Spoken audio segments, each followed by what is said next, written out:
Today we will learn about antibiotics, their types, and the biogas production through microbes.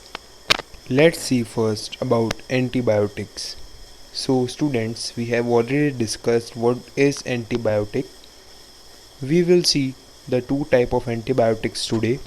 The first is broad spectrum antibiotics. The second is narrow spectrum antibiotics.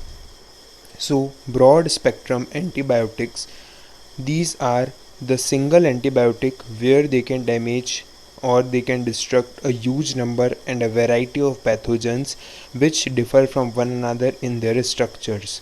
So, broad spectrum antibiotics actually cause the action on variety of pathogens, whereas narrow spectrum antibiotics cause are pathogen specific. They also check the protein synthesis and then they destroy the pathogen. The examples of broad spectrum antibiotics include chloramphenicol, chlorotetracycline, ampicillin, and kanamycin. Whereas the examples of narrow spectrum antibiotics include penicillin, streptomycin, dihydrostreptomycin, polymyxin B. Now let's see some important antibiotics which is very important. We will discuss here 5 important antibiotics and their source as well as their action and the scientist who had discovered them. First is penicillin. So penicillin from Penicillium notatum inhibits the growth of pneumococcus, streptococcus and gonococcus. Was discovered by Alexander Fleming in 1928.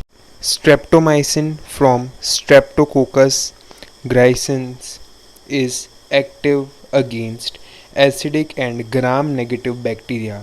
Gram-negative bacteria are those which do not take up the stain of crystal violet. Why? Waxman. Chloromycetin, that is chloramphenicol from Streptomyces venezuela, contains broad spectrum against bacterial rickettsial infection, was given by Burkholder. Tetracycline and its type, that is arcomycin from Streptomyces texas or S. texas, is broad spectrum against gram negative and they cure rickettsia and other viral diseases. Erythromycin from S. erythraeus is bacteriostatic to gram positive and gram negative organism, and these are resistant to penicillin and was discovered by Clerk in 1953. Now we will discuss about biogas production through microbes. So biogas is the mixture of various gases. Main is methane, that is CH4. It is produced due to microbial activity and basically their metabolic activities. Here the bacteria grow anaerobically, means without any oxygen, and they digest the matter whatever is given to them and produce the gas methane, carbon dioxide and water. The bacteria involved in the steps which lead to production of carbon dioxide, water and methane are called methanogens. So those methanogens which were acting anaerobically to produce these gases were methanogens. The water content, this is important point, is kept about 90%. It is so because at that content and at that percentage and composition of water, these methanogens are active. These methanogens are also present in rumen of cattle and play important role in digestion. So in all the cattle like buffalo, cow, goat, sheep, the methanogens are present over in their stomach and they digest the food and produce methane gas. That's why the dung of these cattle is rich in methane gas as well as methanogens.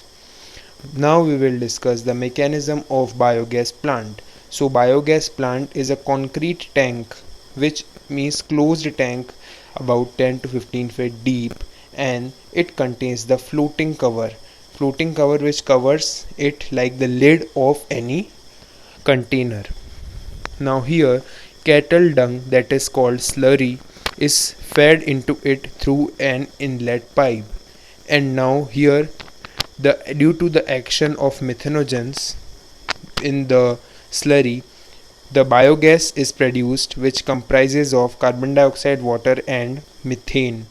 Now here, because this is a concrete tank, it automatically provides the anaerobic condition for the working and metabolic activity of these methanogens.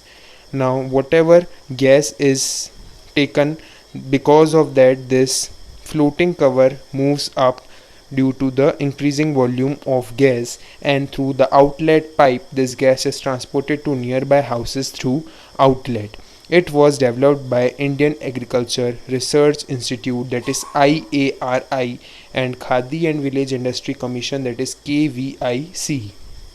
This is the diagram of typical biogas plant. Here from we feed dung in water. Water is fed to maintain 90% of composition.